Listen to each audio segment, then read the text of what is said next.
Hell might be one of the most universal ideas humanity has ever created. Across thousands of years, in nearly every civilization, humans imagine some kind of punishment waiting after death. A place where the wicked are judged, where suffering has meaning, and where justice is finally carried out. But the ways different cultures imagine hell can be far stranger than fire and brimstone. From eternal punishment to freezing underworlds to endless bureaucracies of torture, today we are exploring some of the strangest versions of hell humanity has ever believed in. The Christian hell. We will start with what most people are familiar with in the Western world, the Christian conception of hell, described as a realm of eternal punishment for those who have sinned without repentance during their lives, a place of fire, suffering, and torment where demons and Satan rule over the damned. In many interpretations, hell is eternal. Once condemned there, the souls remain forever, separated from God, suffering for the sins they have committed in their life. But eternal fire isn't the only way humanity imagined punishment after death. In some cultures, hell wasn't about burning at all. Sometimes it was much colder. Norse Helum. In Norse mythology, those who did not die gloriously in battle were often sent to Helum, ruled by Hel, the daughter of Loki.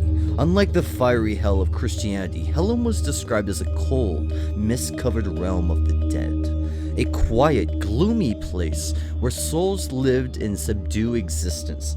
Those who died of sickness, old age, who have failed to die an honorable death in battle, might end up here. It wasn't necessarily a place of constant torture, but it was seen as an unfortunate fate compared to the glorious afterlife of Valhalla. Souls in Helum were said to remain there until Ragnarok, the end of the world, where the final battle between gods and monsters would take place. But not every culture believed hell was eternal. In some beliefs, suffering was temporary, a way to cleanse the soul before being reborn again. Buddhism. Naraka. In Buddhism, Naraka is a realm of extreme suffering. But unlike many Western concepts of hell, Naraka is not eternal. Instead, it is a temporary state of punishment for those who accumulated large amounts of negative karma during their lives. In Naraka, souls experience intense torment, burning, freezing, crushing, and endless suffering depending on the type of karma they created. But eventually, once the karma is exhausted, the soul is reborn into one of the 6 realms of existence. Hell, in this view, is not the final judgment, but a part of the cosmic cycle of cause and effect. Yet in other traditions, hell became even more complex. Entire systems of judgment, courts, and punishments were created, almost like a supernatural prison system. Chinese Dayu. In Chinese mythology, hell is known as Dayu, an enormous underworld made up of many courts and levels. Souls of the dead are judged by powerful magistrates who determine what punishments they deserve for their actions in their life. Each level of Dayu contains different torturers meant to match specific sins. Some souls are frozen in ice, others are cut apart, crushed, burned, or forced to climb mountains of knives.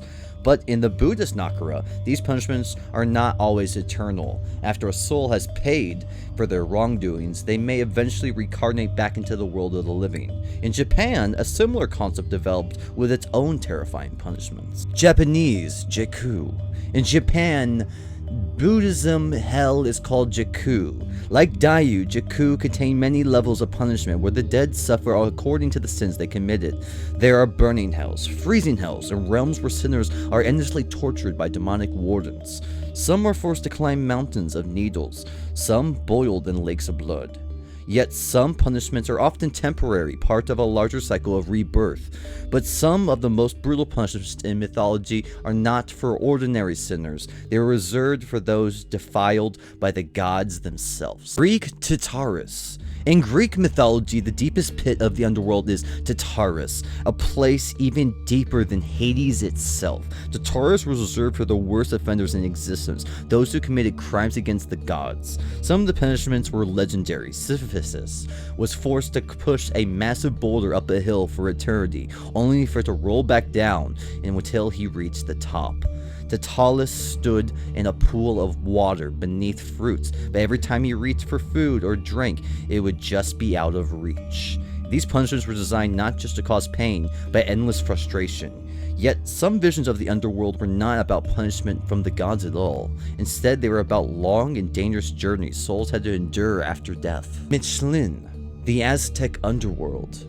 In Aztec belief, many people who died ordinary deaths did not go to heaven or paradise. Instead, they traveled to Mictlan, the vast underworld.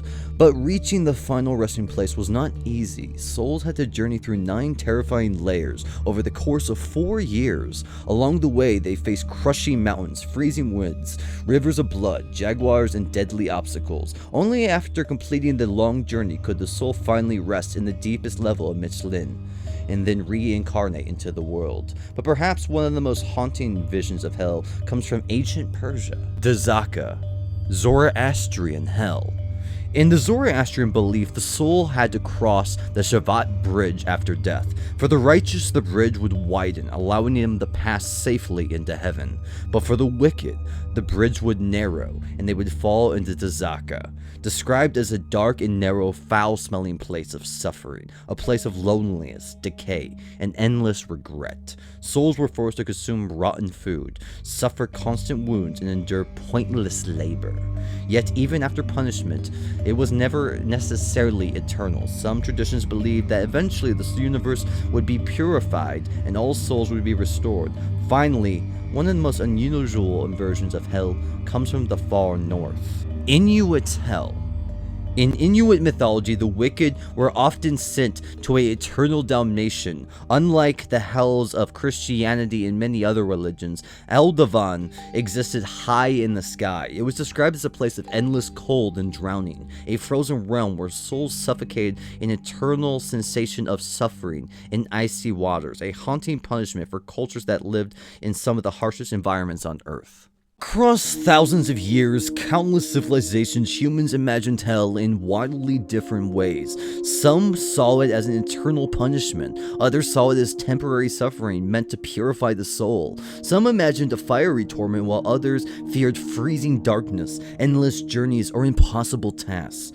But every version revealed something deeper about the cultures that created them. Warrior societies feared dying without honor. Agricultural societies imagined judgment and balance. Philosophical religions imagined punishment as a step towards rebirth or enlightenment. In the end, hell may say less about the afterlife, but more about the humanity fears most in life.